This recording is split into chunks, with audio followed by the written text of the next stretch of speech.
y les guarde. Amén. Vamos a ponernos en pie, por favor, si son tan amables, y vamos a entrar en esa frecuencia, en ese sentir, en ese pensar, en ese deseo de poder estar en la presencia de Dios. Amén. Y poder estar en ese calor como hermanos. Veo algunos que quizás tengan un poquito de frío, pero vamos a entrar en este tiempo de poder gozarnos en Dios. Amén. Sean todos bienvenidos. Denle un aplauso a nuestro Dios.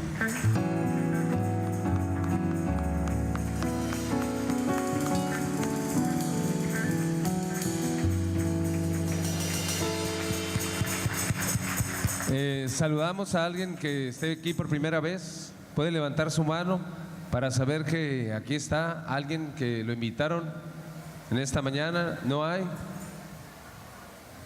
Allá está una persona. Den un aplauso a nuestro Dios. Allá está una persona allá atrás. Los que están cerquita de ella, salúdenlo por favor. Que alguien se acerque aquí en esta dirección, ahí a la mitad de las sillas, por favor. Sea bienvenida. Vamos, allá está otra persona también. Otro aplauso a nuestro Dios. Otro más, otro joven. Bienvenido.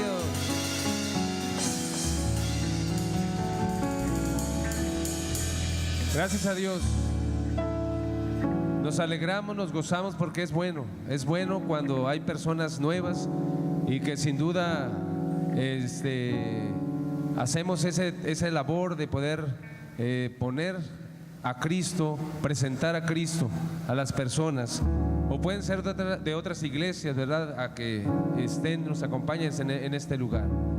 Y nos gozamos porque sabemos que Dios añade a la iglesia a los que han de ser salvos. Amén. Y aquí estamos, ¿verdad? Como sus hijos. Vamos a darle gracias a Dios. Levante sus manos. Padre, te damos muchas gracias en esta hora. Estamos contentos, Señor, porque nos bendices. Estamos contentos porque todas las cosas, oh Dios, ayudan para bien a los que te amamos. Y hoy declaramos, oh Dios, que tu misericordia, oh Dios, es para quien tú quieres, para todos en el nombre de Jesús, de quien tú quieres tener misericordia. Y hoy tomamos, oh Dios, tu bendición. Hoy tomamos, oh Dios, la vida en el nombre de Jesús. Hoy elegimos la vida. Hoy elegimos estar, oh Dios, reunidos en tu casa, en la iglesia, en el nombre de Jesús. Hoy te rogamos, oh Dios, que recibas de cada uno, Señor, estas alabanzas, oh Dios. Hoy las ofrecemos a ti. Hoy las cantamos para ti.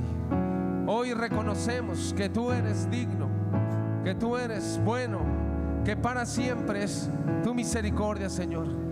En el nombre de Jesús, Señor, nos gozamos porque sabemos, oh Dios, que el acercarnos a ti, Señor, trae beneficios, trae bendición, trae vida, trae esperanza, trae libertad, trae gozo, trae sanidad. En el nombre de Jesús, hoy celebramos, oh Dios, este día, porque todos estos días de la semana, Señor, has estado con nosotros. Hoy te rogamos que uses, oh Dios, nuestras vidas, los que estamos aquí enfrente, Señor, el ministerio.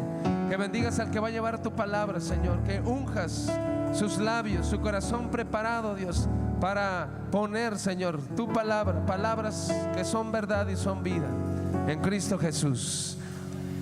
Pueblo de Dios, alabemos al Señor con todo nuestro corazón, con todas nuestras fuerzas, en el nombre de Jesús. Amén.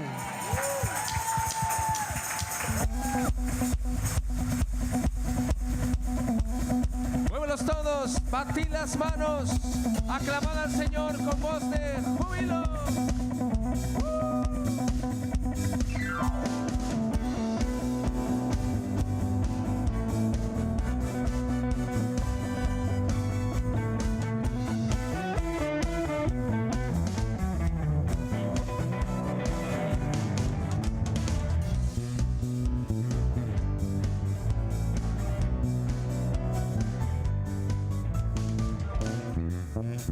Oh moradora de Sión, alaba a Jehová.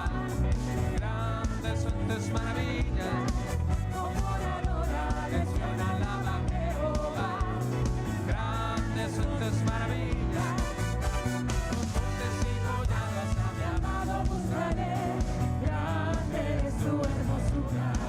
Y al estar en su presencia, gozoso danzaré. Al Señor alabaré. Oh moradora de Sión, alaba a Jehová. Grandes son tus maravillas.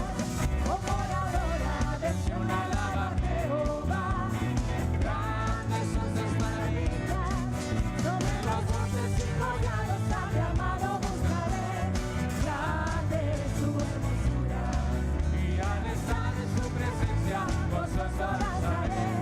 Al Señor alabaré. Grande eres tú. Grande es Jehová. Digno de alabar. Grande es Jehová.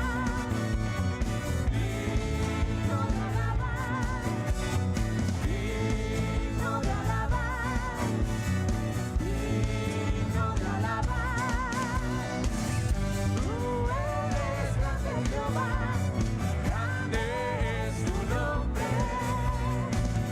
Tú eres grande, Jehová. Grande es tu nombre. Para pa pa para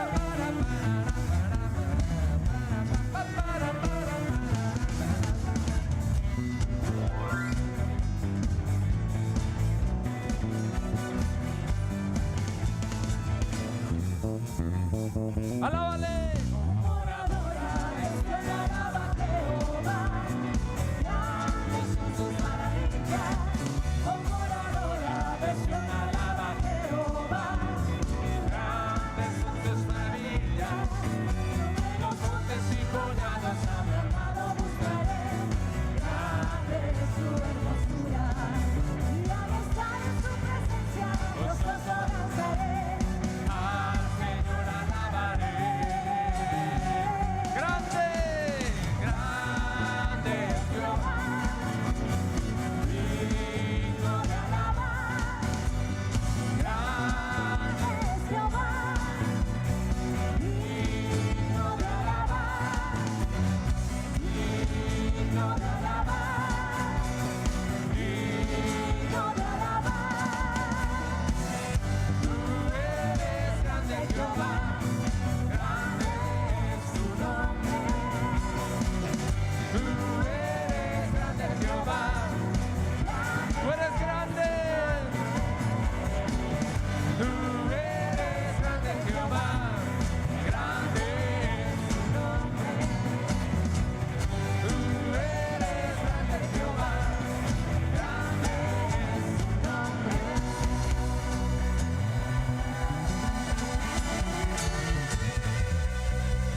Aleluya, Señor, nos gozamos porque tú eres bueno y me gozaré. ¿Cuántos se van a gozar?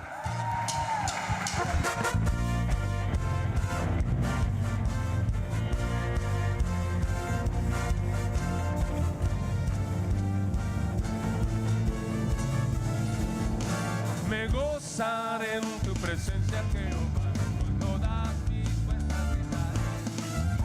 Me gozaré en tu presencia, Jehová, con todas mis fuerzas. Me gozaré en tu presencia, Jehová, con todas mis fuerzas gritaré. Me gozaré en tu presencia, Jehová, con todas mis fuerzas gritaré. Ante ti con gozo cantaré, con alegre danza celebraré, saltaré y me gozaré. Ante ti con gozo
Dice la palabra de Dios que en su presencia hay plenitud de gozo. Amén. Así que si alguno venía triste, pues dice la palabra de Dios, cante alabanzas al Señor, porque en su presencia hay plenitud de gozo. Amén. ¿Cuántos toman la bendición? ¿Cuántos creen en la palabra de Dios? Goces en Él. Amén.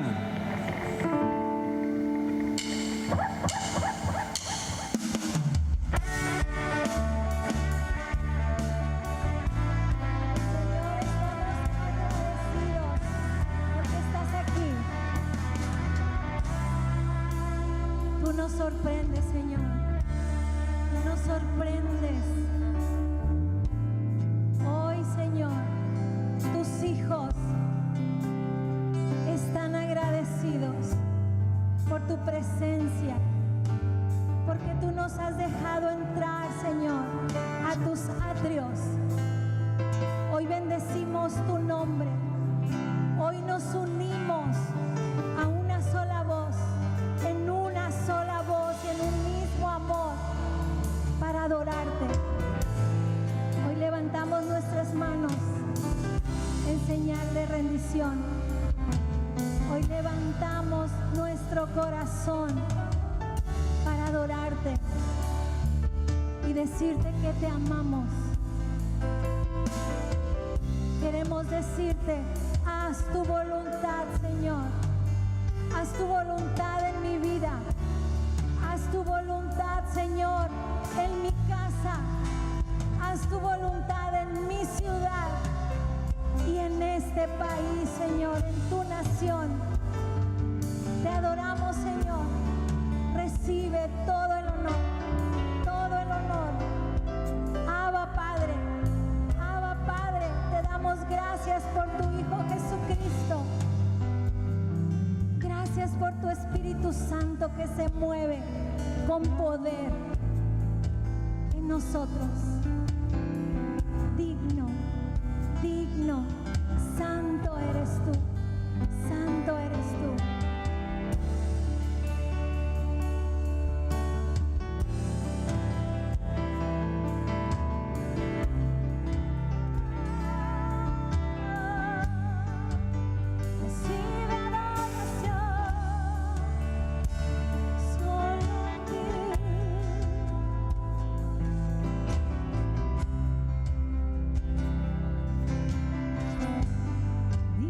No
Gloria, gloria, gloria a Dios. Sigue exaltando su nombre, hermano. Exalta su nombre, bendice su nombre. Nuestro corazón te alaba, Señor. Hoy queremos exaltar tu nombre en todo lo alto, Señor. Unirnos, Señor, al coro celestial, Señor, para exaltarte a ti, el único digno, Señor.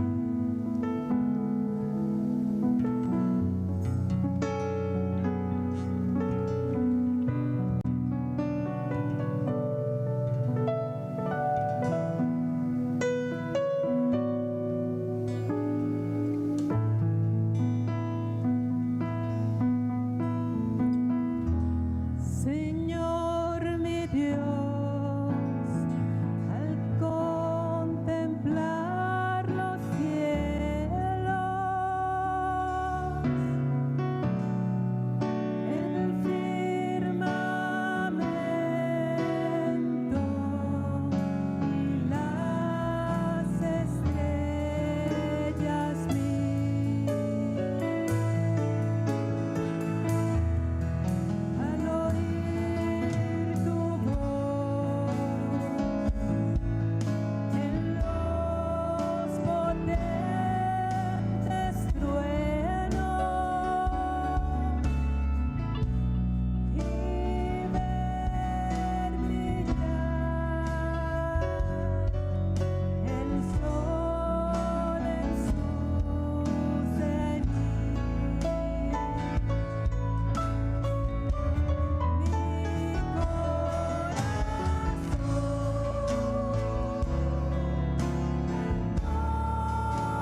Amén. Den un aplauso al Señor, por favor.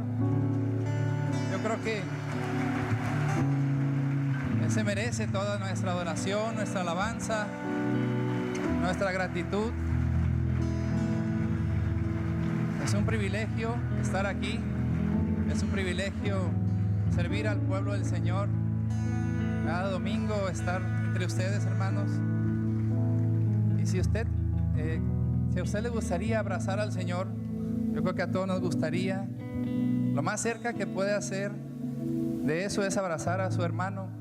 Es que abrace a su hermano. Es una de las más bonitas prácticas que tenemos. Amén.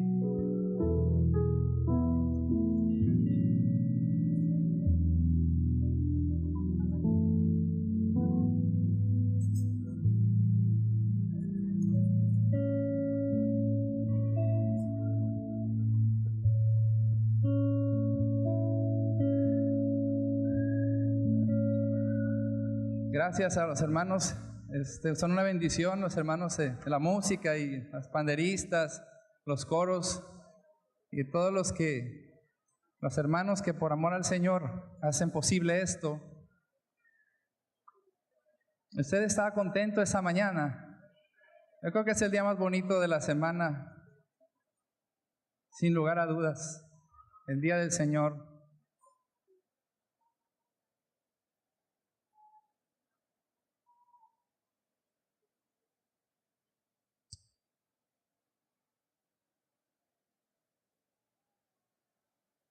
¿Ya está listo, hermano? ¿Quiere escuchar de nuevo un mensaje de la palabra de Dios? Cada domingo Dios nos tiene una palabra. Cada domingo venimos a buscar el pan del cielo. Y bueno, hoy me tocó la bendición. Gracias a Dios y gracias a los hermanos, a los pastores, el apoyo que me dan. Hoy traigo un mensaje que tiene que ver con la vida nueva, con la vida en Cristo. Cuando el Señor resucitó de entre los muertos, Él nos dio una vida nueva. Y cuando la Biblia habla de vida nueva, se refiere a eso, a una vida nueva, no a la vida vieja renovada. Hoy vamos a tener solamente aquella pantalla funciona, así es que los versículos se los voy a leer. Si alguien puede leerlos en aquella pantalla, qué bueno, sí, pero de todas formas yo los voy a leer con cuidado para que preste atención. Es importante que podamos meditar en los versículos, en la palabra de Dios. Y hoy voy a hablar de un pasaje maravilloso de la Escritura en que el Señor Jesús subió a la cima de una montaña y ahí se transfiguró o resplandeció como si el sol estuviese dentro de él. Creo que todos conocemos ese pasaje y nos dio una enseñanza maravillosa de lo que es la vida nueva, la vida en Cristo. Si a usted le preguntaran en qué consiste la vida nueva o la vida verdadera, la mejor respuesta que usted pudiera dar es la siguiente: la vida verdadera consiste en participar de Cristo. En eso consiste la vida verdadera. El título de hoy es La vida verdadera, la vida en Cristo. Yo quiero mencionar que hay muchas personas, muchos creyentes, muchos hermanos que pasan la vida tratando de descubrir algún pecado en ellos que tal vez del que tal vez sean inconscientes, pero que sea la causa de sus sufrimientos. Y si bien es cierto que Dios disciplina a sus hijos, y la Biblia dice que padre es aquel que no disciplina a sus hijos, sin embargo, la mayor parte del sufrimiento en la vida del creyente no tiene que ver con la limpieza de algún pecado, sino con el desarrollo de la nueva vida que recibió cuando nació de nuevo. El objetivo de este mensaje es demostrarles que las aflicciones del creyente son necesarias y que mediante ellas participamos de la verdadera vida, de la vida en Cristo. Hoy vamos a leer un pasaje que está en el libro de Marcos, en el capítulo 8, desde el versículo 27, vamos a leer todo el resto del capítulo 8 y los primeros 10 versículos del capítulo 9, porque es una narración continua, sin interrupción. Hay una división de capítulos, pero la narración es solo una. Lo voy a leer, Marcos capítulo 8, desde el 27 en adelante, dice así: Salieron Jesús y sus discípulos por las aldeas de Cesarea de Filipos, y en el camino el Señor preguntó a sus discípulos diciéndoles: ¿Quién dicen los hombres que soy? Ellos respondieron: unos dicen que eres Juan el Bautista, otros Elías, otros algunos de los profetas. Y él les dijo: ¿y vosotros? ¿Quién decís que soy yo? Pedro respondió diciendo: tú eres el Cristo. Pero él les mandó que no dijesen esto a ninguno, y comenzó a enseñarles que era necesario el Hijo del Hombre padecer mucho y ser desechado por los ancianos, por los principales sacerdotes y por los escribas, y ser muerto y resucitar después de 3 días. Esto les decía claramente. Entonces Pedro le tomó aparte y comenzó a reconvenirle.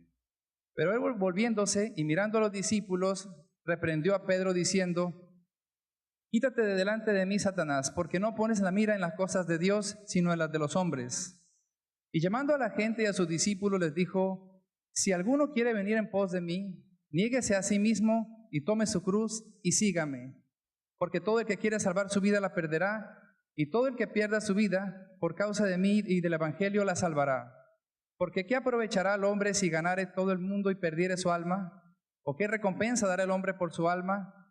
Porque el que se avergonzare de mí y de mis palabras en esta generación adúltera y pecadora, el Hijo del Hombre se avergonzará también de él cuando venga en la gloria de su Padre con los santos ángeles. Ahora el capítulo 9, en el versículo 1, la narración continúa. Dice: también les dijo: de cierto os digo que hay algunos de los que están aquí que no gustarán la muerte hasta que hayan visto el reino de Dios viniendo con poder. 6 días después Jesús tomó a Pedro, a Jacobo y a Juan y los llevó aparte a un monte alto y se transfiguró delante de ellos. Y sus vestidos se volvieron resplandecientes, muy blancos como la nieve, tanto que ningún lavador en la tierra los puede hacer tan blancos. Y les apareció Elías con Moisés, que hablaban con Jesús.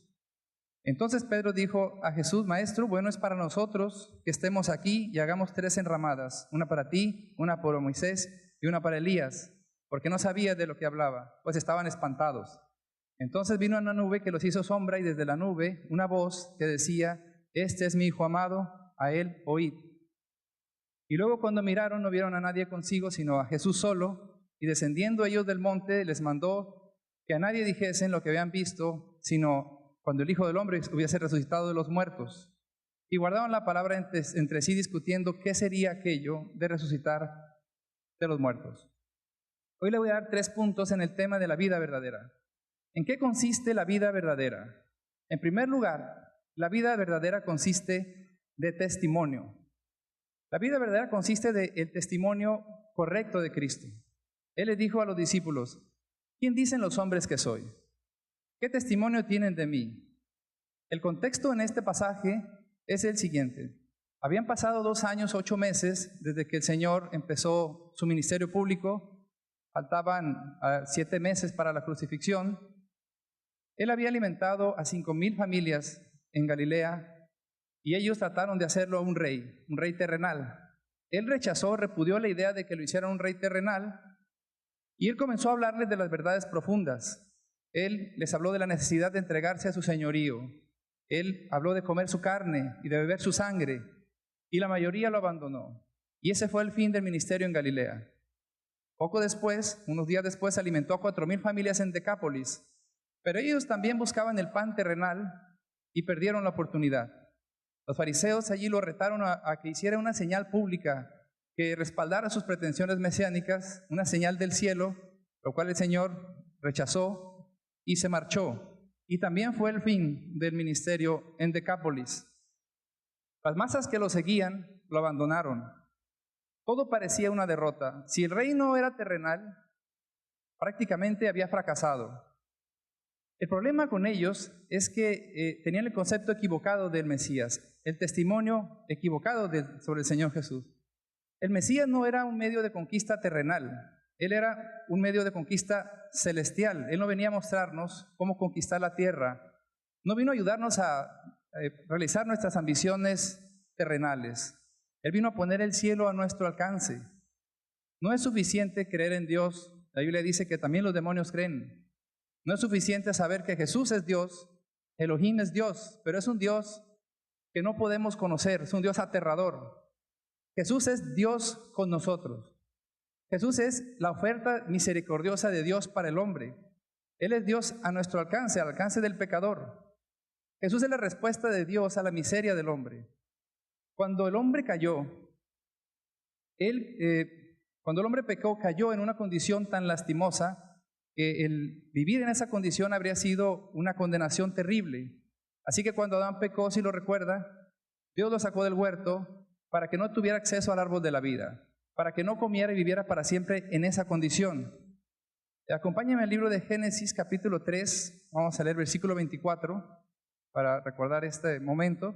Génesis 3:24, la Biblia dice: echó pues fuera al hombre y puso al oriente del huerto del Edén querubines y una espada encendida que se revolvía por todos lados para guardar el camino del árbol de la vida.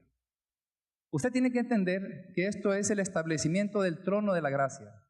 Aquí se estableció el trono de la gracia. ¿Qué es el trono de la gracia? Es un camino para que el pecador pueda ir al árbol de la vida. O sea, es un camino para que el pecador pueda tener acceso a Dios. No, esto que estableció Dios aquí no fue para cerrar el camino, sino para guardarlo. Si Dios hubiera querido cerrar el camino al árbol de la vida, no tenía necesidad de hacerlo, ya había echado fuera a Adán. Pero Él estableció un camino para el pecador. Allí al oriente del huerto del Edén, allí el Señor estableció el trono de la gracia. Allí era un lugar para que el pecador se acercara a Dios. Allí Adán se presentó ante Dios con las ofrendas cruentas. Ahí se presentaron Caín y Abel cuando Abel fue aceptado y Caín fue rechazado. La espada encendida que se revolvía era la chequina, la presencia de Dios. Así que aquí tenemos querubines y la presencia de Dios, y ese es el trono de la gracia. Ahora, mire cómo el trono de la gracia viene en un desarrollo. Entienda que el trono de la gracia es el lugar donde nos acercamos a Dios, es el camino al árbol de la vida. Acompáñenme al libro de Éxodo, capítulo 25, del 19 al 22. Está hablando del arca del pacto, del arca de la alianza. El arca del pacto era llamada también el arca del testimonio. Recuerden que estamos hablando de que el primer punto de en qué consiste la vida consiste en el testimonio.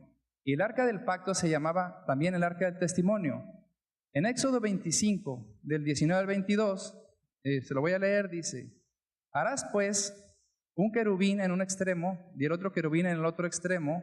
De una pieza con el propiciatorio harás los querubines en sus dos extremos.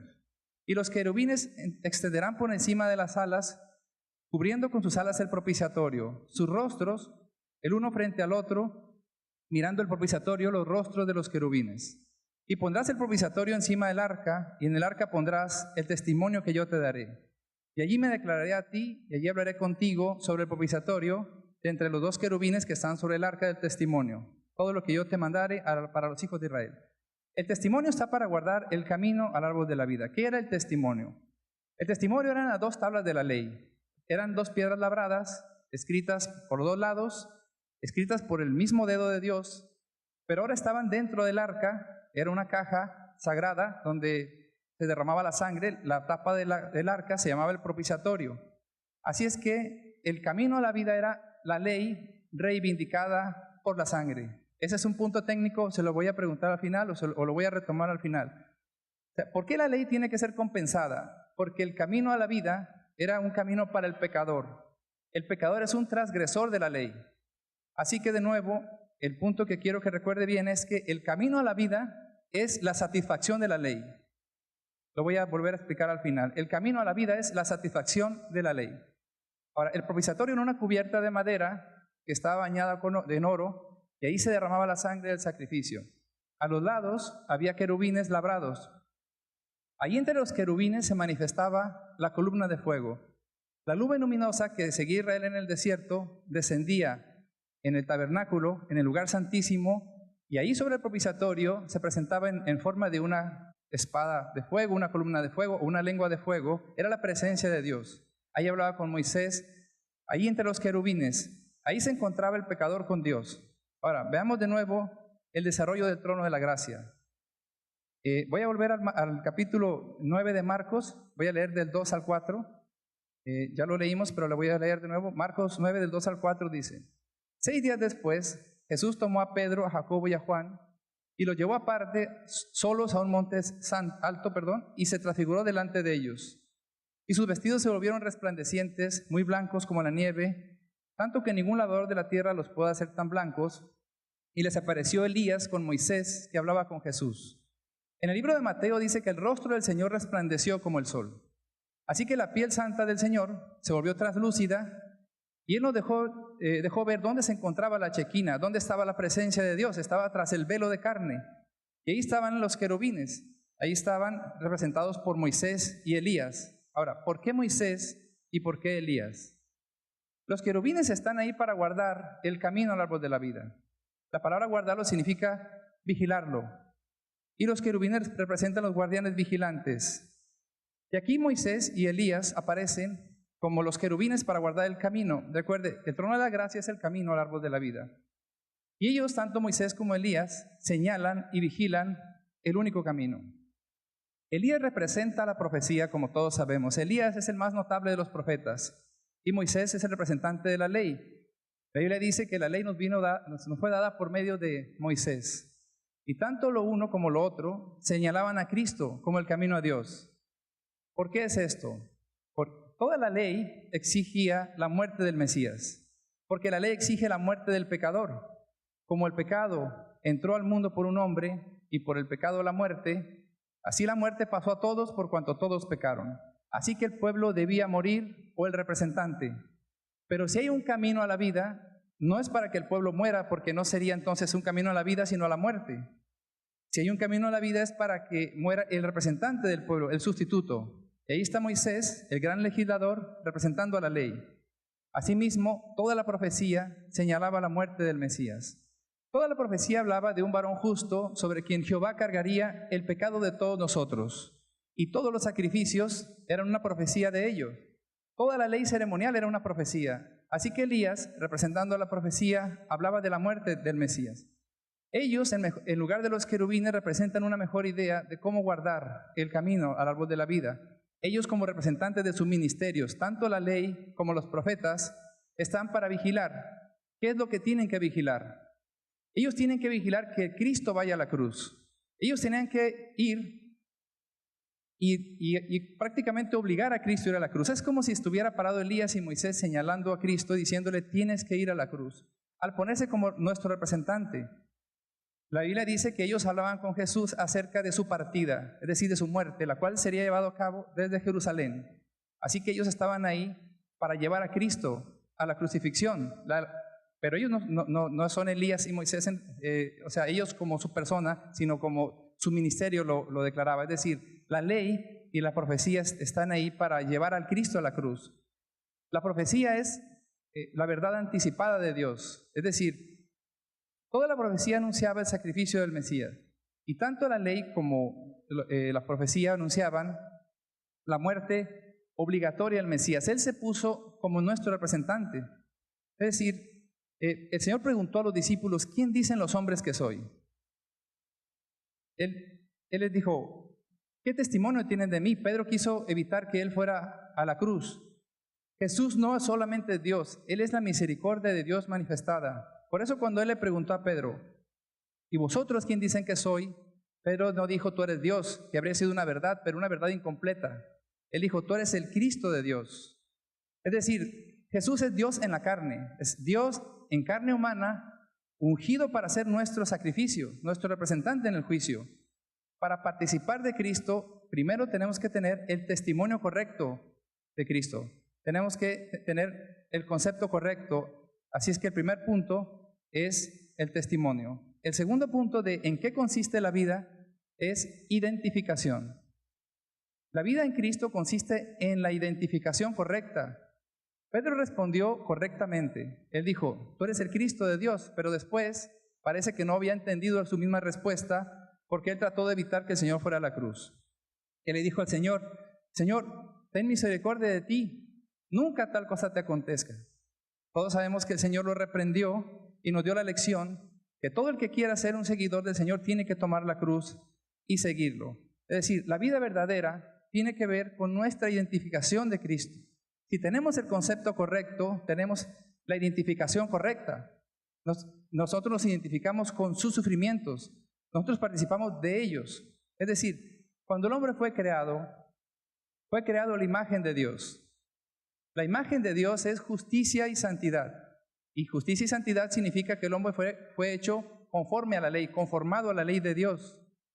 La ley de Dios se resume en el amor. Amarás al Señor tu Dios por sobre todas las cosas y a tu prójimo como a ti mismo. Entienda que la vida cristiana es participar de su naturaleza. Quiero que me acompañe a un pasaje de Pedro. Mire, Pedro, casi todo este mensaje lo tomé de la experiencia personal de Pedro, porque nadie como Pedro aprendió esta lección. En el libro de Segunda de Pedro, capítulo 1, del versículo 16 al 18, Pedro está hablando de esta experiencia. En Segunda de Pedro, capítulo 1, del 16 al 18 dice: porque no os hemos dado a conocer el poder y la venida de nuestro Señor Jesucristo, siguiendo fábulas artificiosas, sino que como habiendo visto con nuestros propios ojos su majestad. Porque cuando Él recibió de Dios Padre honra y gloria, le fue enviada desde la magnífica gloria una voz que decía: este es mi Hijo amado, en el que tengo complacencia. Y nosotros oímos esta voz enviada del cielo cuando estábamos con Él en el Monte Santo. En este pasaje, Pedro está hablando de esa escena. Pedro vio la magnífica gloria allí en el Monte de la Transfiguración. Y este pasaje está hablando de participar de la naturaleza divina, de identificarnos con Él. Ahora lo veremos. Yo quiero que regresemos un poco aquí mismo en el pasaje de Pedro. Nosotros leímos 2 de Pedro 1:16. Ahora vamos a leer 2 de Pedro 1 desde el 3. ¿Por qué leí primero lo que está prácticamente al final? Para demostrarles que está hablando de la misma escena, de la escena del Monte de la Transfiguración. Ahora, el contexto, o sea, los versículos anteriores, ¿qué es lo que dice? En 2 de Pedro 1, versículo 3 al 7, esto es lo que dice Pedro que significa para nosotros la escena que él vio en el monte de la Transfiguración. Todo esto es un solo pasaje.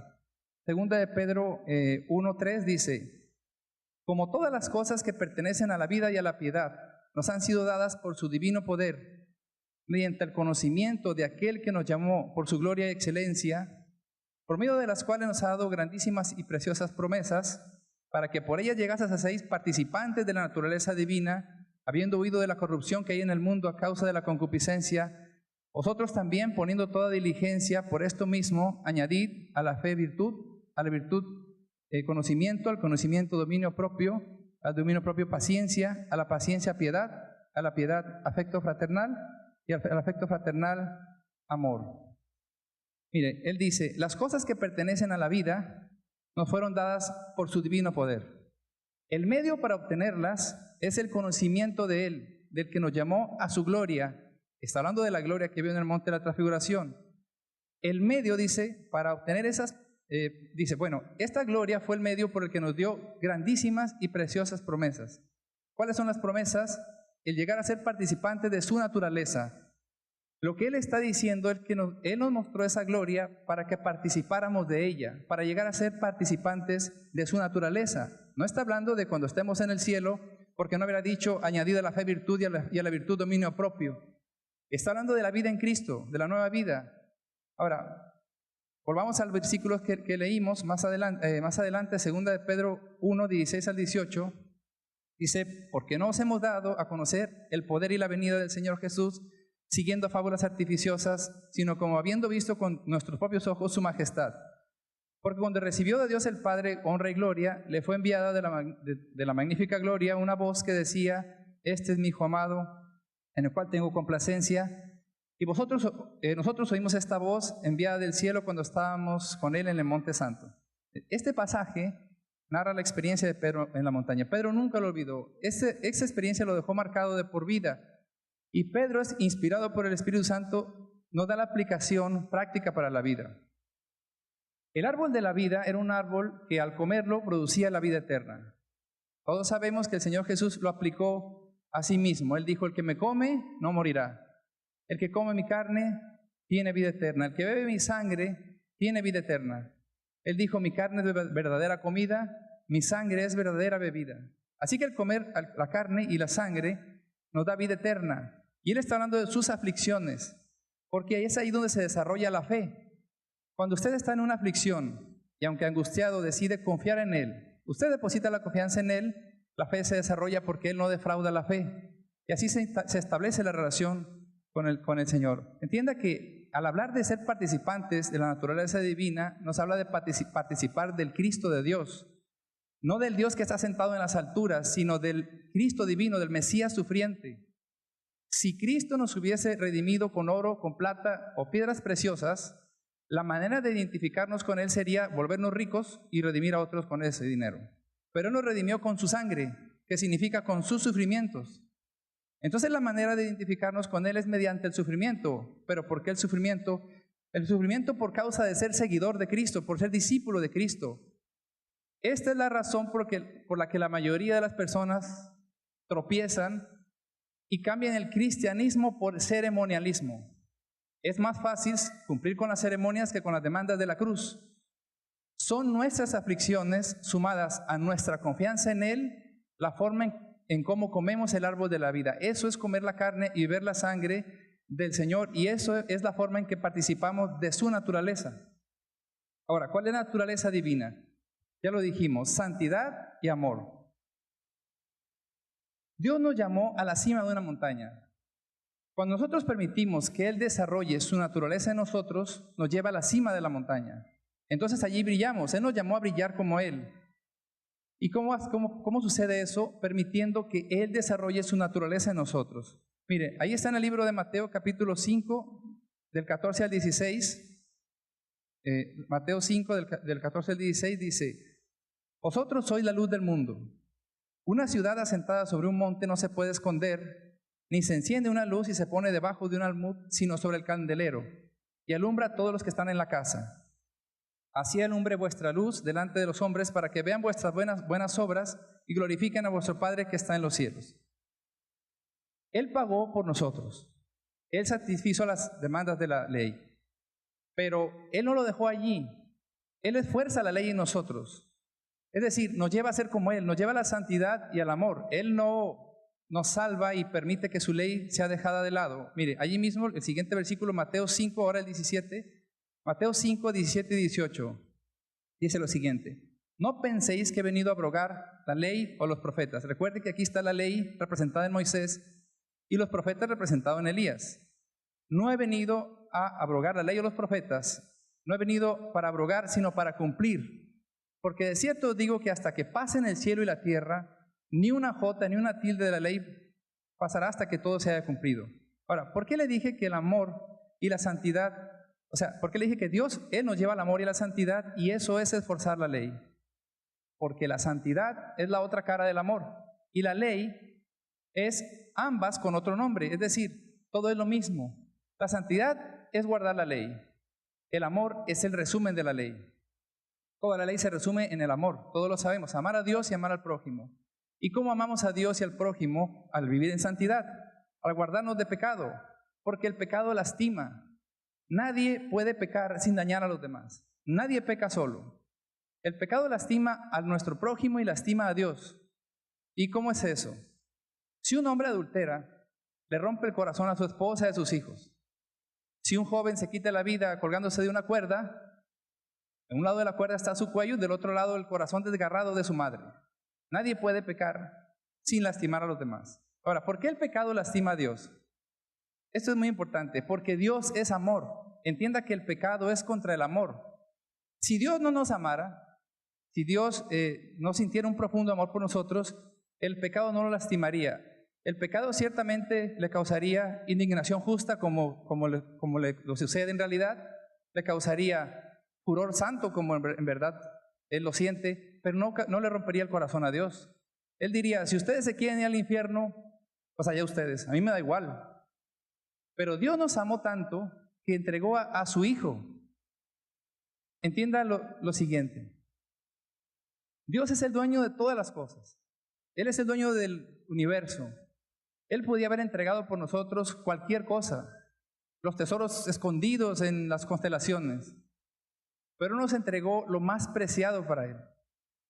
Ese es el amor de Dios, es el tamaño del amor de Dios por nosotros, que nos entregó lo que más apreciaba su corazón, su amado Hijo. Él se dio a sí mismo. Y cuando nosotros pecamos contra Dios, esto le rompe el corazón a Dios. Entienda que el pecado es un ultraje al amor y la santidad es el alma gemela del amor. Amén. Estamos hablando de la vida en Cristo y la vida en Cristo consiste en identificarnos con su naturaleza. Y aquí Pedro nos pone una escalera, es decir, nos pone un escalón tras otro para llevarnos a la cima de una montaña. Mire, ¿dónde comienza la escalera de Pedro? Vamos a 2 de Pedro capítulo 1, versículos del 5 al 7. 2 de Pedro 1 del 5 al 7, ponga atención cuál es el primer escalón y cuál es el último. Dice, vosotros también, poniendo toda diligencia por esto, añadid a vuestra fe virtud. ¿Dónde comienza? En la fe. A la virtud conocimiento, al conocimiento dominio propio, al dominio propio paciencia, a la paciencia piedad, a la piedad afecto fraternal y al afecto fraternal amor. ¿Dónde termina? ¿Cuál es la cima de la montaña? Es el amor. Le voy a dar otras 2 escaleras que terminan donde mismo y comienzan donde mismo. 1 Corintios 13. Todos conocemos este pasaje maravilloso. 1 Corintios 13, versículo 13. Y ahora permanecen la fe, la esperanza y el amor. Estos 3. Pero el mayor de ellos es el amor. ¿Dónde comienza? En la fe. ¿Y dónde termina? En el amor. Le voy a dar otra más. 1 Timoteo capítulo 1, versículo 5. 1 Timoteo 1:5 dice así, pues el propósito de este mandamiento es el amor nacido de un corazón limpio y de una buena conciencia y de fe no fingida. Dice, la meta o el propósito de la ley es el amor, la cima de la montaña es el amor. ¿Dónde nació el amor? En un corazón limpio que nació en una buena conciencia y que nació en la fe no fingida. ¿Cuál es la base? La fe. ¿Y cuál es la cima de la montaña? Es el amor. El Señor siempre nos va a llevar de la fe al amor. Y ese es el desarrollo de la nueva naturaleza, de la naturaleza divina. Ahora, ¿cómo obtenemos el amor? ¿Usted cómo obtiene un fruto? Suponiendo que usted quiere obtener una sandía. ¿Qué hace para obtener una sandía? Usted toma una semilla de sandía, que es una pequeña sandía color oscuro, y la siembra y espera. Eso es lo que tiene que hacer. No va a obtener otro fruto, va a obtener una sandía. Si usted quiere obtener otro fruto, no puede hacerlo porque en la genética de la semilla Dios estableció el fruto, que es la sandía. Amén. Entienda que la fe en Cristo, la verdadera fe en Cristo, Dios la estableció como una semilla. Y es una semilla que en su genética tiene un fruto que irremediablemente va a brotar, que es el amor, es la santidad. Es lo mismo el amor y la santidad, como dijimos. La fe va a hacer brotar el amor. ¿Y cómo sucede eso? Usted toma la semilla de la verdadera fe en Cristo y la siembra. Y solo tiene que esperar. Es importante esperar. Ahora, ¿dónde la siembra? No hay otro terreno más que el terreno de la aflicción. En ningún otro terreno puede sembrar la verdadera fe en Cristo. No germina en ningún terreno más que en el terreno de la aflicción. Pero si usted la siembra y espera, usted va a cosechar inevitablemente un fruto llamado amor. ¿Por qué? Porque Dios es fiel a su semilla y Él va a hacer que brote ese fruto, porque Dios le va a responder y cuando le responda, usted va a ser más agradecido, más humilde, va a amar más a Dios y así se desarrolla la naturaleza divina que es el amor. Amén. Ahora, hasta aquí el segundo punto. El primer punto dijimos, la vida cristiana consiste de testimonio. ¿Quién dicen los hombres que soy? Él no solamente Dios, es el Cristo de Dios, el Mesías sufriente. Lo que nosotros pensamos de Él determina nuestra decisión hacia Él y nuestra relación con Él. El segundo punto dijimos es la identificación. Si alguno quiere venir en pos de mí, niéguese a sí mismo, tome su cruz y sígame. El identificarnos con Él, con sus aflicciones y ejercer la fe en Él en medio de la aflicción y esperar en Él produce el fruto de la fe en Cristo que es el amor. Y eso es participar de la naturaleza divina, eso es comer su carne y beber su sangre, eso es vida verdadera. Ahora, el tercer punto es resurrección. Así, la vida en Cristo consiste, la verdadera vida, consiste en la resurrección con Cristo. Volvamos a nuestro pasaje. En Marcos 1, vamos a leer Marcos 1 al 7. Marcos 1 al 7 dice lo siguiente. También les dijo, de cierto hay algunos aquí que no gustarán la muerte hasta que hayan visto el reino de Dios viniendo con poder. Ahorita continuamos leyendo, déjeme explicarle aquí. El Señor dijo, algunos no verán la muerte hasta que vean el reino de Dios viniendo con poder. ¿Cuándo verían el reino de Dios viniendo con poder? No crea que eso sucedió que tuvieron que esperar 40 años, como algunos creen, porque Juan murió anciano y fue testigo de grandes juicios en Israel. No se refiere a eso. Ellos venían al reino de Dios, venir con poder en 6 días. El versículo 2 dice lo siguiente. 6 días después, Marcos 9:2 dice, 6 días después, Jesús tomó a Pedro, a Jacobo y a Juan y los llevó aparte a un monte alto y se transfiguró delante de ellos. Y sus vestidos se volvieron resplandecientes, muy blancos como la nieve, tanto que ningún lavador de la tierra los puede hacer tan blancos. Y les apareció Elías con Moisés hablando con Jesús. Entonces Pedro le dijo, Maestro, es bueno para nosotros que estemos aquí y hagamos 3 enramadas, una para ti, otra para Moisés y otra para Elías. Pero no sabían de lo que hablaban porque estaban espantados. Entonces vino una nube que les hizo sombra y desde la nube una voz que decía, este es mi hijo amado, a él oíd. Esta escena no solamente es el llamado a ser luminares del mundo, no solamente es el llamado a identificarnos con el Señor, y no solamente es una escena del camino al árbol de la vida, es una escena de la venida del reino. Esta escena es una escena de la resurrección, de la segunda venida de Cristo. Esta escena es una representación en miniatura de la segunda venida de Cristo. Mire, vamos al pasaje de Pedro, que es el pasaje paralelo, segunda de Pedro 1:16. Es el pasaje paralelo, segunda de Pedro 1:16 dice, porque no os hemos dado a conocer, subraye, el poder y la venida de nuestro Señor. Dice, ¿por qué no os hemos dado a conocer el poder y la venida de nuestro Señor Jesucristo siguiendo fábulas artificiosas, sino como habiendo visto con nuestros propios ojos su majestad? Pues cuando Él recibió de Dios el Padre honra y gloria, le fue enviada desde la magnífica gloria una voz que decía, este es mi Hijo amado en el cual tengo complacencia, y nosotros oímos esta voz enviada del cielo cuando estábamos con Él en el Monte Santo. Ahora, ¿por qué habla de resurrección? Moisés y Elías y el Señor de la Gloria no solamente hablan del camino al árbol de la vida, sino de nuestra resurrección, que es el resultado del comer del árbol de la vida, el resultado de identificarnos con Él.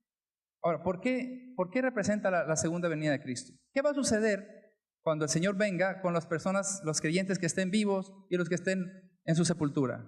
Todos lo sabemos, ahí está, Primera de Tesalonicenses, por favor, capítulo 4, versículo 13, mira lo que sucederá. Tampoco queremos, hermanos, que ignoréis acerca de los que duermen, para que no os entristezcáis, como los otros que no tienen esperanza. Porque si creemos que Jesús murió y resucitó, así también traerá Dios con Jesús a los que durmieron en Él. Por lo cual os decimos esto en palabras del Señor, que nosotros que vivimos, que habremos quedado hasta la venida del Señor, no pereceremos a los que durmieron, porque el Señor mismo, con voz de mando, con voz de arcángel y con trompeta de Dios, descenderá del cielo, y los muertos en Cristo resucitarán primero. Luego nosotros, los que vivimos, los que ya hemos quedado, seremos arrebatados juntamente con ellos en las nubes para recibir al Señor en el aire, y así estaremos para siempre con el Señor. Aquí está diciendo que en la venida del Señor los que estén en las tumbas serán levantados y los vivos serán transformados sin morir. Porque esto es una escena de la venida del Señor. Moisés y Elías no solo representan a la ley y a la profecía. Están mostrando una escena de la resurrección, no de la resurrección del Señor Jesús, sino de nuestra resurrección. Recuerde que esto es comer del árbol de la vida, identificarnos con Cristo, y el resultado es la resurrección. Todos sabemos que Moisés murió y el Señor enterró su cuerpo. Y todos sabemos que Elías no murió. Elías fue arrebatado sin experimentar la muerte. Cuando el Señor Jesús venga, todo cristiano que viva será transfigurado, vestido en un cuerpo de resurrección como Elías. Aquí está otro pasaje en 1 Corintios 15, 51 y 52.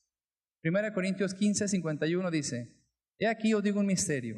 No todos dormiremos, pero todos seremos transformados. En un momento, en un abrir y cerrar de ojos, a la final trompeta, porque se tocará la trompeta y los muertos serán resucitados incorruptibles y nosotros seremos transformados. La palabra transformado y transfigurado es la misma, es metamorfo, que significa un cambio de forma. Aquí Elías representa el tipo y la representación de lo que acabamos de leer. Elías, sin morir, por el poder de la transfiguración, fue llevado al cielo. Moisés murió.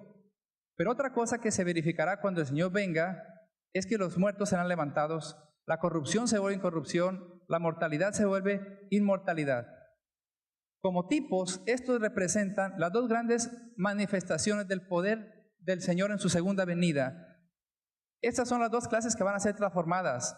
Si bien esto habla de la resurrección final de los muertos, hay una enseñanza para la vida diaria para el cristiano. Es decir, habla de una resurrección figurada también en su pueblo. La resurrección no solamente es un hecho portentoso en el futuro, sino es un principio y es una promesa para la vida diaria del cristiano. La resurrección, la segunda venida, de Cristo, la Biblia le llama esperanza bienaventurada. Eso significa, en otras palabras, una seguridad anticipada. Una seguridad de que Él no nos va a abandonar. ¿Qué es una seguridad anticipada? Si usted tiene seguro el final, tiene seguro todo el trayecto. Si usted tiene seguro el final de la película, tiene segura toda la película. Y así como la transfiguración anuncia la resurrección, en donde los cuerpos de los que están vivos y los que durmieron serán transformados, así es una figura que en la vida cristiana que pasa de muerte a vida, que será transformada al identificarse con Cristo, es decir, al comer el árbol de la vida, obtenemos la vida de Dios, la vida eterna, y la resurrección es el principio dominante de la vida del creyente. ¿Por qué cree que la resurrección es una promesa en la venida de Cristo para los que están en la sepultura y para los que están vivos? Es decir, ¿por qué el Señor no dejará que mueran los que están vivos? ¿Por qué no dejar que todos mueran y luego resucitarlos de su sepultura a todos? Porque en realidad no mueren. Y nos enseña que en la vida presente, toda aflicción o cualquier prueba que experimentemos, no experimentaremos la muerte. La muerte es la ausencia de Dios. Dios no nos va a abandonar jamás. La resurrección es la garantía de eso. Él nos va a rescatar siempre. El Señor dijo, el que vive y cree en mí no morirá eternamente. Y dijo, el que cree en mí, aunque esté muerto, vivirá. Ahí están las dos clases. Mire, el que vive y cree en mí no morirá. Elías no murió. El que cree en mí, aunque esté muerto, vivirá. Moisés murió, pero no murió. Elías representa la seguridad cuando estamos vivos. Moisés, la seguridad cuando hayamos dormido en la sepultura. Y ambos representan la seguridad total y absoluta, tanto en el presente como en el futuro, para cada verdadero hijo de Dios. Amén. Ahora, fíjese, David entendía muy bien este principio. Vayamos al libro de Hechos, capítulo 2, del 25 al 28. Aquí está hablando Pedro. Casi obtuve todo de Pedro yo aquí. Pero Pedro está citando la experiencia de David. En Hechos, capítulo 2, versículo 25 al 28, dice, porque David decía de él, dice, veía al Señor siempre delante de mí, porque está a mi diestra, no seré conmovido.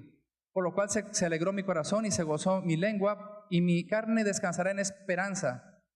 Porque no dejarás mi alma en el Hades, ni permitirás que tu santo vea corrupción. Me hiciste ver, escuche, los caminos de la vida, me llenarás de gozo con tu presencia.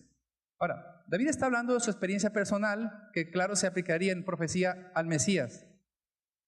Pedro está citando el Salmo 16, que habla no solamente de que su cuerpo no verá corrupción, sino que su alma no será dejada en el Hades. Cuando usted está en una angustia profunda, el Señor no va a dejar su alma en el Hades. Él lo va a llenar de gozo con su presencia, con su aparición. Ahora, ¿qué significa que David veía al Señor siempre delante de él? ¿Qué era la vida de David? La vida de David era de una tormenta en otra. David no veía delante de él una tormenta, él veía a Dios. No se ha puesto a pensar que en casi toda la Biblia el carro de Dios es la tormenta. Y David veía a Dios en la tormenta. Él decía, veía al Señor siempre delante de mí, porque está a mi diestra, no seré conmovido. Le voy a poner un ejemplo. Cuando los discípulos están en la barca y se desata una tormenta que parece que los va a matar, y de pronto viene una figura caminar en el agua, ¿lo recuerda? Y ellos se espantaron. Y el Señor les dijo, yo soy, no temáis. Cuando el Señor dijo yo soy, no temáis, no solamente se refiere a, no soy un fantasma, soy yo. Sí se refiere a eso, pero se refiere a algo mucho más. Él dijo, la tormenta, yo soy, no temáis. No es para destruirte, es para bendecirte.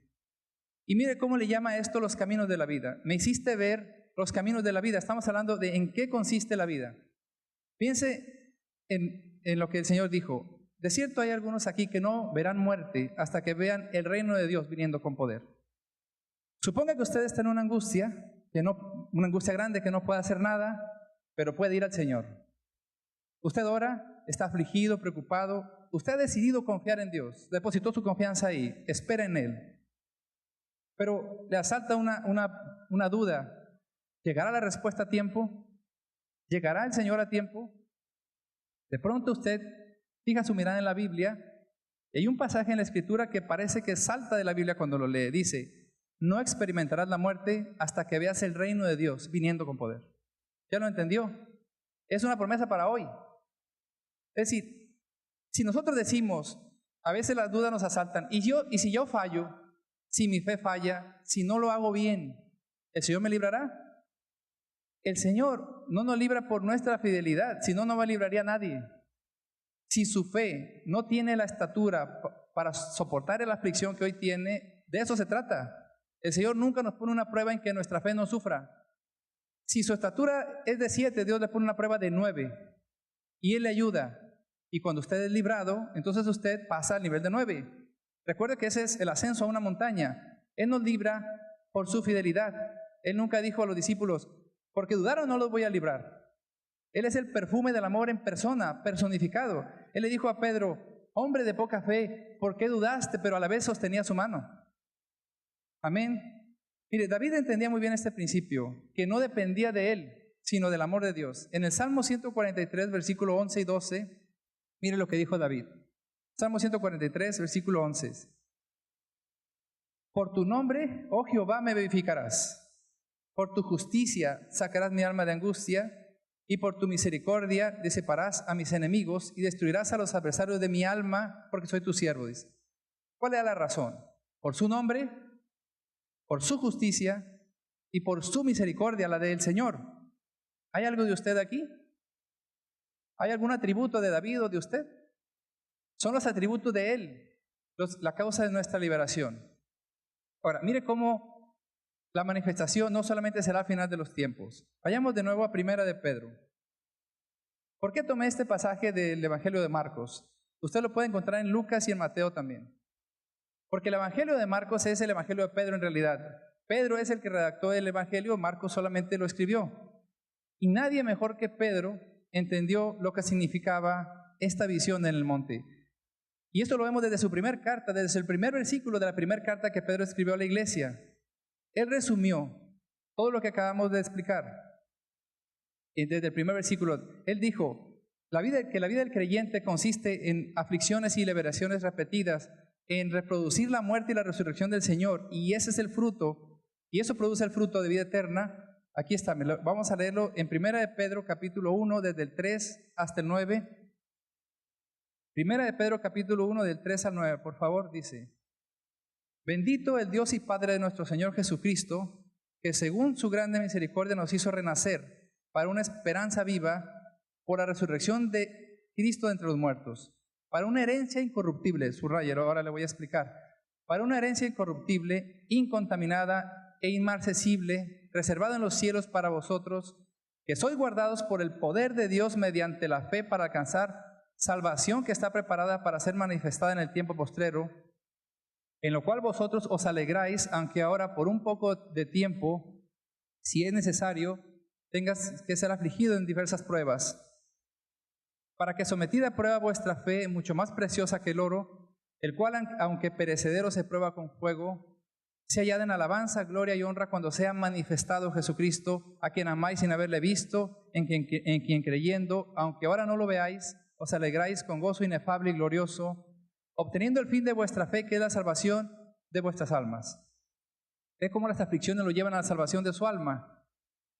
Dos experiencias corren paralelas en la vida de cada creyente. Una experiencia de vida corre paralela a una experiencia de muerte. La aflicción mortifica la carne. La manifestación del Señor lo vivifica, escuche, pero no vivifica la simiente corruptible que hay en usted, sino la incorruptible. Ahora, ¿por qué le llama una herencia incorruptible? ¿Cuál es la herencia? Nosotros sabemos que el cielo es nuestra herencia, pero si usted sigue leyendo, este es un pasaje muy largo para leerlo todo, usted va a notar que está hablando de una simiente incorruptible y de una herencia incorruptible. ¿Eso qué significa? Significa que usted se va a llevar solamente lo incorruptible que hay en usted. Solo lo eterno se va a llevar cuando usted parta de este mundo. Cuando usted duerma en la sepultura, solo lo eterno se va a llevar, solo lo incorruptible. De lo que usted tiene hoy, ¿qué se va a llevar al cielo? ¿Qué va a ser de utilidad en el cielo? Todos sabemos que las cosas materiales no las vamos a llevar, pero de las cosas inmateriales, ¿qué nos vamos a llevar? Si no nos lleváramos nada, entonces ¿para qué son las aflicciones y las pruebas?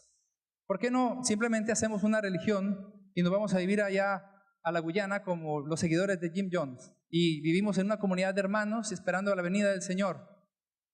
¿O por qué no hacemos todos nosotros con nuestros hijos la llamada escuela en casa o homeschooling y tratamos de evitar en la medida de lo posible las aflicciones que este mundo nos inflige? ¿O por qué no vamos a conventos y monasterios o nos vivimos en comunidades como los Amish? Porque entienda esto, hay una simiente en usted que es incorruptible, que tiene que ser desarrollada, y el nivel de desarrollo al que usted llegue determinará su herencia en el cielo. Es decir, lo que el Señor va a juzgar en usted no es cuántas puertas tocó, sino cuánto amó. Recuerde que Él maldijo a la higuera estéril porque tenía hojas y no tenía fruto. Las hojas son la apariencia, la religión externa, pero el fruto es el amor. Mire, de las cosas inmateriales, por ejemplo, si usted es un médico con mucho conocimiento, pero se lo va a llevar al cielo, ¿de qué servirá en el cielo? Si usted habla varios idiomas, es una bendición, pero en el cielo no existe la barrera de los idiomas. Bueno, dirá alguien, nos llevamos las gracias del Espíritu. Bien, pero ¿cuáles nos vamos a llevar? ¿Se va a llevar su fe? Pues sí, nos vamos a llevar nuestra fe. En verdad su fe lo va a llevar al cielo, pero ya en el cielo, ¿de qué le va a servir la fe? La fe es la certeza de lo que se espera, la convicción de lo que no se ve, pero en el cielo su fe se convertirá en visión. Usted verá el rostro del Señor cara a cara. La esperanza, lo esperado ya habrá llegado. Por eso dice, aún permanecen estos tres, la fe, la esperanza y el amor, pero el mayor de ellos es el amor. ¿Por qué cree que es el mayor de ellos? Es lo único eterno, eso es la vida divina, el amor. El amor es la cosa más grande del mundo porque Dios es amor. Por eso Pablo dijo, las lenguas pasarán, la profecía pasará, el amor no pasará. Amén. Ahora, ¿cómo sé yo? ¿Cómo le puedo explicar que el nivel de desarrollo de su amor, del amor en usted, va a determinar su herencia en el cielo? Pedro está citando el Salmo 16 cuando habla de que no permitirás que tu santo vea corrupción y dejarás mi alma en el Seol. Y si puede poner el Salmo 16, versículos 5 y 6, este Salmo está hablando de una herencia escogida. Ahí está cuál es nuestra herencia, dice, Jehová es la porción de mi herencia y de mi copa, tú sustentas mi suerte. Las cuerdas me cayeron en lugares deleitosos y es hermosa la heredad que me ha tocado. El Salmo habla de una herencia escogida. ¿Cuál es nuestra herencia? Dios es nuestra herencia. Ahora, si Dios es amor, y lo es, entonces el nivel de desarrollo del amor en usted determinará su herencia en el cielo. Las aflicciones solo son las cuerdas deleitosas de amor con el que el Señor nos mantuvo unidos a Él. Él es nuestra herencia y nosotros somos la suya. ¿Saben lo que piensan los ricos y poderosos de los cristianos? Piensan que somos unos fracasados y tienen razón desde el punto de vista de ellos, pero no desde el punto de vista de Dios. ¿Sabe por qué tienen aversión al cristianismo las personas ricas de este mundo o los poderosos? Porque el cristianismo, dicen ellos, inhibe el potencial del ser humano. Y tienen razón. El cristianismo inhibe la naturaleza carnal del hombre. ¿Saben en qué consiste el cristianismo? Consiste en darle una paliza al viejo hombre y dejar que el nuevo se desarrolle. Si usted entiende eso, si usted nació de nuevo en verdad le estoy diciendo algo que Dios es testigo que no lo estoy mintiendo. Si usted en verdad nació de nuevo, tiene dos naturalezas. Tiene la naturaleza carnal y la naturaleza espiritual.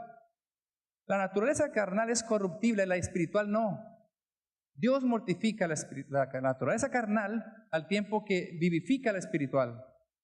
Lo que estas personas no comprenden es el significado de la verdadera vida. La cruz es locura para ellos, pero para Dios es la más alta de las sabidurías. Para concluir, vamos a hacer un resumen. ¿Me acompaña con la música, por favor? Hagamos un resumen de lo que dijimos. Cuando el Señor resucitó, nos dio vida nueva. No la vieja vida que teníamos la renovó, sino nos dio una naturaleza nueva. Nuestra santificación consiste, tanto en la muerte como en la vida. El viejo hombre debe morir al tiempo que el nuevo debe ser desarrollado. Y la nueva vida se desarrolla en la aflicción y en la liberación subsecuente, en la mortificación y vivificación repetida, en la muerte y resurrección. En eso consiste la vida cristiana, en reproducir la muerte y la resurrección del Señor en su pueblo. Nuestro bautismo nos compromete tanto a la vida como a la muerte. En todo cristiano corre paralela una experiencia de vida y una experiencia de muerte. Y el reino siempre vendrá con poder, siempre se va a manifestar a favor de la vida, de la nueva vida, de la naturaleza espiritual. Pablo dijo a Timoteo, si somos muertos con Él, también viviremos con Él. Si sufrimos con Él, reinaremos con Él. La carne debe ser crucificada, el cuerpo debe ser mortificado, y así se manifestará la vida indestructible del Señor en nosotros. Así se manifestará el Señor en el poder de la resurrección. La única manera, la única forma de tener vida es comer la carne del Hijo de Dios, beber su sangre. La verdadera fe se identifica con Él, sufre con Él, muere con Él y resucita con Él. Y esa es la forma en que reina con Él. Entienda que cuando el pecado entró al mundo, el sufrimiento entró. El sufrimiento tuvo que ser introducido como un medio, como el camino a Dios. No somos salvos por nuestros sufrimientos, sino por sus sufrimientos. Pero Dios nos hace participantes de los sufrimientos de Él, de sus padecimientos, nos identifica con Él porque de esa manera desarrolla la nueva naturaleza. Es decir, las injusticias que sufrimos, las angustias y las aflicciones, nos hacen amar a Dios y nos hacen amar al prójimo, nos hacen amar a la santidad y aborrecer al pecado porque el pecado lastima. Si Dios no lo hiciera así, si Dios solamente nos salvara y después nos soltara para ser felices, sin el sufrimiento, solo seríamos llevados en una de dos direcciones. O el inmenso amor de Dios lo convertiríamos en libertinaje, o el conocimiento de Dios o de la Escritura nos envanecería y nos convertiría en un fariseo de un corazón duro y apestoso. Y ambas cosas son desagradables a Dios. El mundo vive por vista, nosotros vivimos por fe. El mundo pelea por lo que tiene a la vista, nosotros esperamos en Dios y eso produce angustia, pero es una angustia bienaventurada, es una esperanza bienaventurada porque Él siempre nos va a responder. Y en todo ese proceso, las calumnias, las angustias, los sufrimientos a los que somos sujetos, Dios nos hace ver el pecado como Él lo ve, horrible, y nos hace ver cuán horrendo es el pecado y cuán hermosa es la santidad y cuán hermoso es el amor, y en eso nos identificamos con Él y contemplamos la belleza del Señor. De eso se trata la vida verdadera, de participar de Cristo. Entienda, esto es muy importante lo que le voy a decir ahora. No debe temer, porque no es el sufrimiento judicial al que somos llamados a participar, no es la ira de Dios contra el pecado a la que somos llamados a ser partícipes. Él sufrió solo el castigo infinito de Dios contra el pecado. Pedro es el mejor ejemplo otra vez aquí. Pedro dijo, tú eres el Cristo de Dios. Lo dijo bien, pero después trató de evitar que el Señor fuera a la cruz y aún después trató de acompañarlo a la cruz. El Señor estaba por recibir la ira infinita de Dios contra el pecado y Pedro lo quería acompañar. El Señor le dijo, Pedro, a donde ahora voy, no puedes venir. Sí puedo, dijo. Si me es necesario morir contigo, no te negaré, no te abandonaré. Y el Señor le dijo, pues antes que el gallo cante 2 veces, vas a negar 3. Porque nadie puede soportar la ira infinita de Dios por el pecado. Solo el amor infinito de Jesús lo pudo hacer. Entienda que es el sufrimiento del crecimiento al que somos llamados, del desarrollo de la nueva naturaleza. La ira de Dios por el pecado cayó sobre nuestro precioso Cordero, nunca va a caer sobre nosotros, porque el fuego no puede caer donde ya el fuego cayó. Él solo desarrolla el amor. ¿Recuerda que le dije que el camino a la vida era la satisfacción de la ley? ¿Cuál es la satisfacción de la ley? ¿Cuál es el cumplimiento de la ley? El amor. ¿Amén? El camino a la vida es el amor porque Cristo es amor. Y esto es la ley universal, espiritual y absoluta para todos los discípulos. El que quiere ser discípulo de Cristo debe renunciar a sí mismo, tomar la cruz y seguirlo. Hay personas que se llaman cristianos, sobre todo hay mucho cristianismo en el mundo, pero sabemos que no es un verdadero cristianismo, sino ceremonialismo. Incluso en nuestras iglesias tenemos personas que no son cristianas. Y normalmente son personas que viven sin angustias. Y a veces nos desaniman a otros pensando que el trato no es igual para todos. Pero todo pámpano será podado. Si no es podado, no es pámpano. Dios no poda la cizaña, esta la deja y al final la quema. Si usted quiere saber quién es de Cristo, no trate de ver si la persona está en Cristo, sino si Cristo está en la persona. Toda planta que el Padre no plantó será desarraigada. El que ama su vida la perderá, y el que la pierde por causa de Cristo, ese en verdad hallará la vida eterna, hallará la vida verdadera, la vida de Dios. Amén. Confía en Jesús y serás salvo.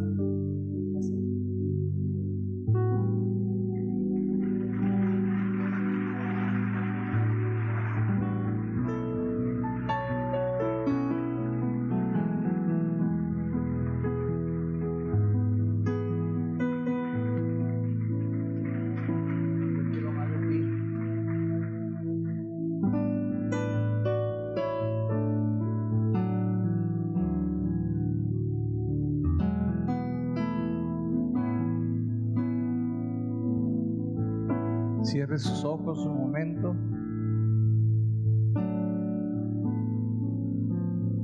Y de lo más profundo de su corazón,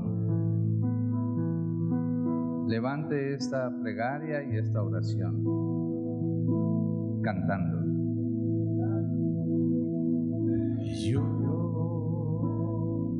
quiero más de ti.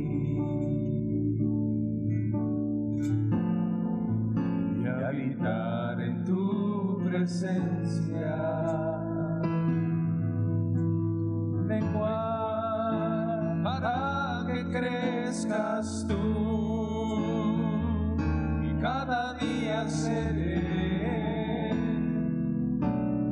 más como tú. Una vez más lo decimos.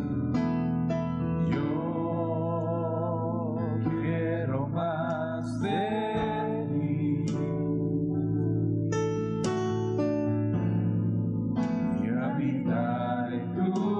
presencia,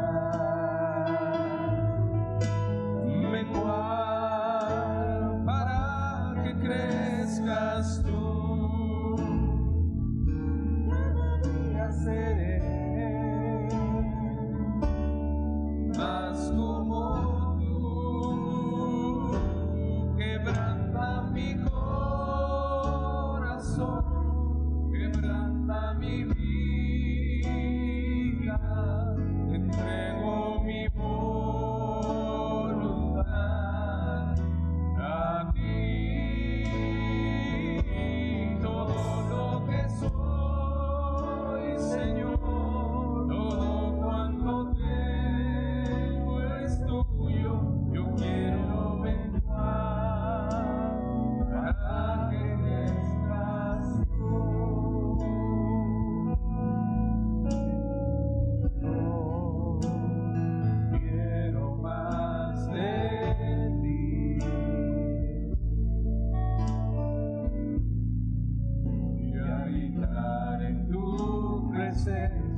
permanezcas tú.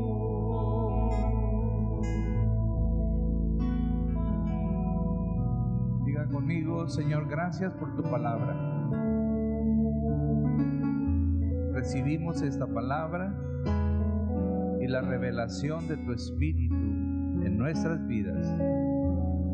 Y hoy creemos, dígalo, creemos que la palabra que tú envías hoy tiene vida y el fruto del amor en nuestros corazones. Te damos hoy las gracias. Amén. Si usted está aquí por primera vez, escuchó un mensaje maravilloso de lo que es la gracia y el amor de Dios. Quisiera en esta mañana que comprendiéramos que existen dos naturalezas. La naturaleza de la carne, que es la naturaleza del pecado, y la naturaleza de Dios, que es amor.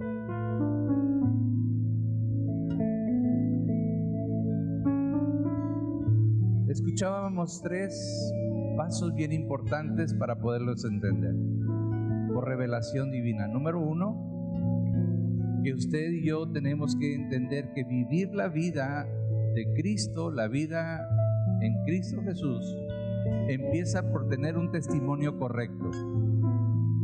Y ese testimonio no es el testimonio de usted, es que usted sepa que Jesucristo es el Hijo de Dios. Que usted y yo sepamos que Él es el Hijo de Dios, el Salvador del mundo. Cuando usted recibe a Jesucristo como su vida, como su naturaleza nueva, usted está dando un testimonio correcto.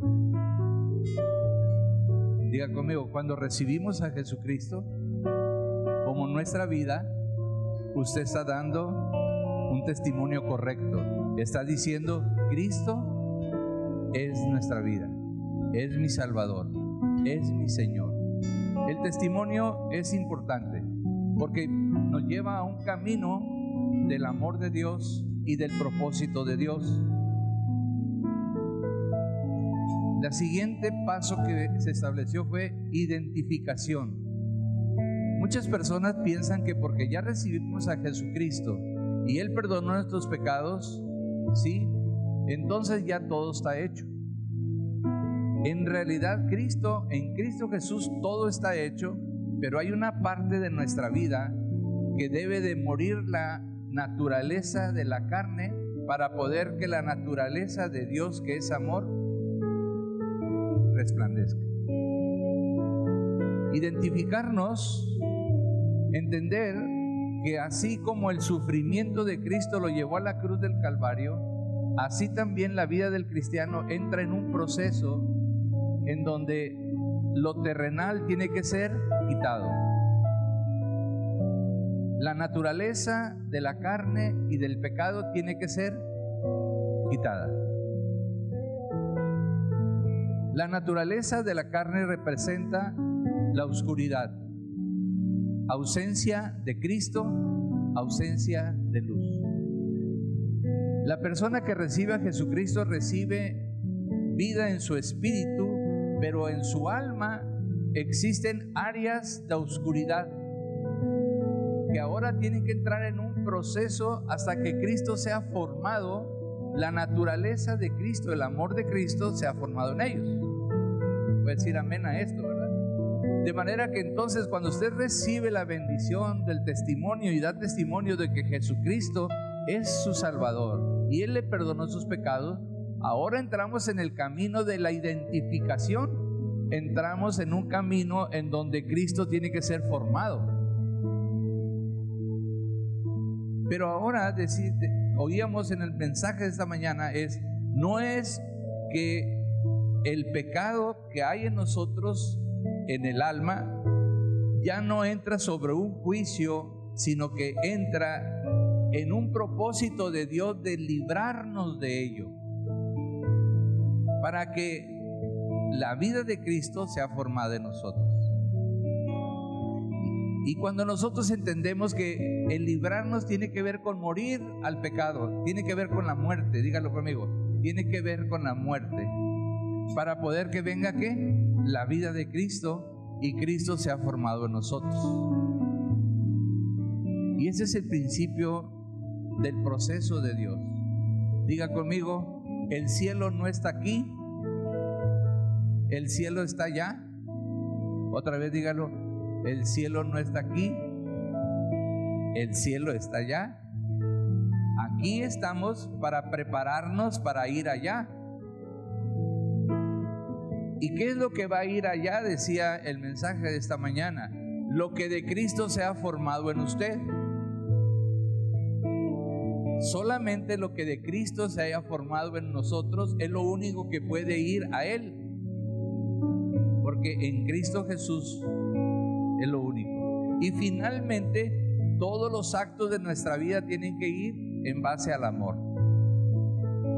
Muchas personas se resisten a recibir a Jesucristo porque, como los fariseos y los escribas en el tiempo de Jesús, el personaje de Jesús no les interesaba, porque no tenía que ver con ganar dinero, aprovecharse de los demás, el tener riquezas, el tener poder, el tener, ¿verdad? Porque ellos viven en la carne, en lo que el mundo es. Pero Dios dice que nuestras riquezas son celestiales y que mientras estemos aquí, Él suplirá todo lo que nos falte y abundaremos para bendición de otros. Pero el propósito de este mensaje es que usted pueda comprender que el primer paso que tiene que dar hoy es recibir el testimonio. Diga a la iglesia, Jesucristo, fuerte, es el Salvador del mundo, es el Mesías prometido, es la bendición del cielo para todo aquel que cree. Amén. La iglesia está dando testimonio de que Jesucristo es el camino. Ahora diga, Jesucristo es el camino, es la verdad y es la vida. Amén. Denle otro aplauso a Dios. Amén. Ahora la iglesia declare, ¿sí? El propósito de Dios es que todo aquel que reciba la palabra de Dios reciba la fe para creer en el testimonio, creer que Jesucristo le puede perdonar sus pecados y le puede dar una vida nueva y una naturaleza espiritual nueva ahora. Amén. Es el testimonio de la iglesia. Ahora usted ya lo escuchó. ¿Usted quiere empezar a experimentar una nueva vida? La vida de Jesús, el Cristo. Usted tiene que estar dispuesto a dejar la forma del mundo y confiar plenamente en Jesús, en el Cristo, en su resurrección y en su segunda venida. ¿Usted quiere ser participante de la naturaleza divina? ¿Usted quiere tener un lugar en el cielo para usted? Hoy lo puede recibir. ¿Qué es lo que usted tiene que hacer? Cerrar sus ojos y decirle al Padre Celestial: dame fe, oh Dios, para creer en el testimonio que hoy escucho, que Jesucristo es el Salvador y puede ser hoy mi Salvador. Dame la fe para creer en ello. y el poder para levantarme hoy de la muerte a la vida. Y dígalo ahora: yo recibo a Jesucristo como mi Salvador personal, el que perdona mis pecados, el que limpia mi corazón. Yo recibo este testimonio de vida. Y en este momento, por la fe en Dios, en Cristo y en su palabra, me levanto de los muertos a la vida. Si usted ha recibido a Jesucristo hoy por primera vez, levántese de los muertos y póngase de pie, porque usted ha pasado de muerte a vida. ¿Quiere hacerlo? Póngase de pie el que haya recibido hoy a Jesucristo.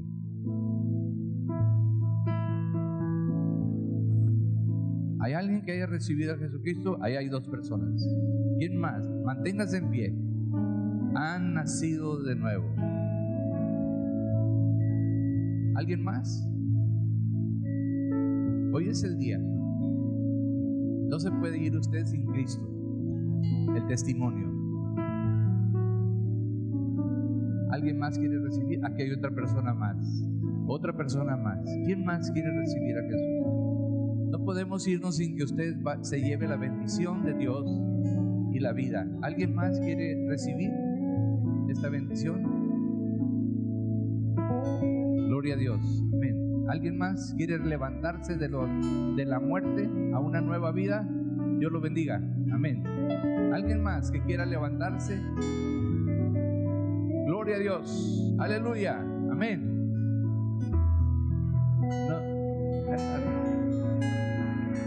Yo sé que hay más personas. Gloria a Dios. Gloria a Dios. Gloria a Dios por esa mujer. Deje que Dios, por ese joven, deja que el Señor sature hoy de vida por esta mujer. Dios la bendiga. Por esta joven y toda autoridad. Dígalo: somos más que victoriosos. Póngase en pie y reciba a Jesucristo. En Cristo hay poder, en Cristo está la victoria.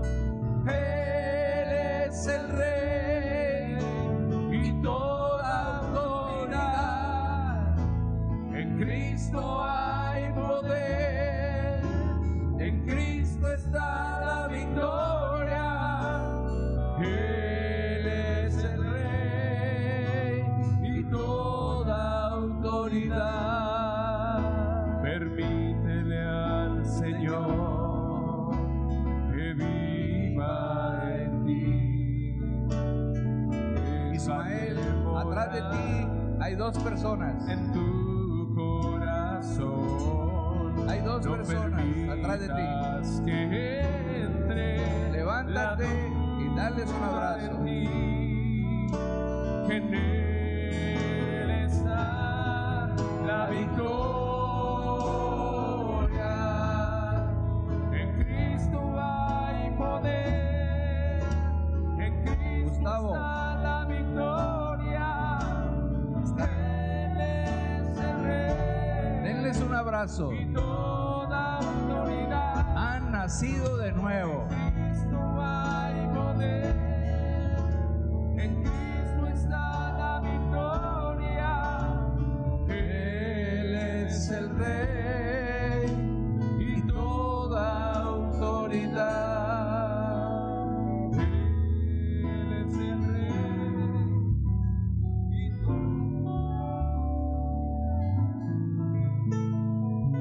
Ahora la iglesia en voz alta diga: Señor, te damos gracias por el testimonio de vida de todas estas personas que hoy reciben a Jesucristo como su Salvador y su Señor. Hoy los bendecimos y declaramos que la obra que Dios empieza en ellos hoy Creemos que Él la terminará para gloria suya. Amén, amén. Fuerte el aplauso. Aleluya, gloria a Dios.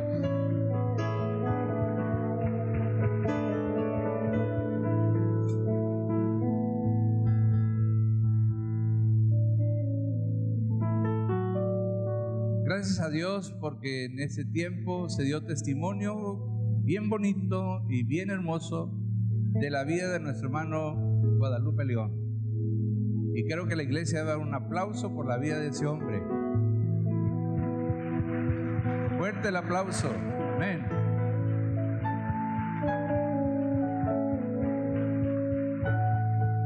Gloria, gloria, gloria, gloria. Amén.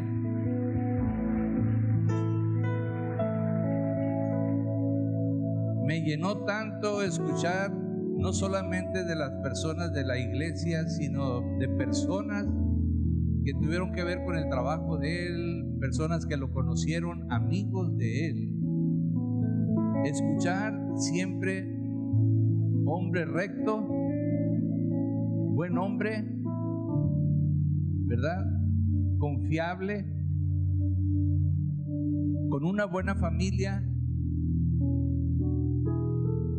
y que les daba dolor que no estuviera.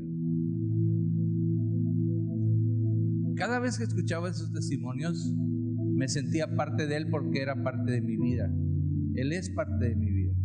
Porque en la familia que somos la iglesia, somos parte unos de los otros. Gracias a Dios por el buen testimonio de nuestro hermano Guadalupe, José Guadalupe León, por su familia que está hoy aquí. Y la iglesia con todo su corazón les abraza y les bendice, ¿verdad? Diga la iglesia: Padre, hoy gracias porque podemos extender tu bendición, tu gracia divina sobre toda la familia, toda la descendencia de nuestro hermano amado. Amén. Un aplauso para Dios, fuerte.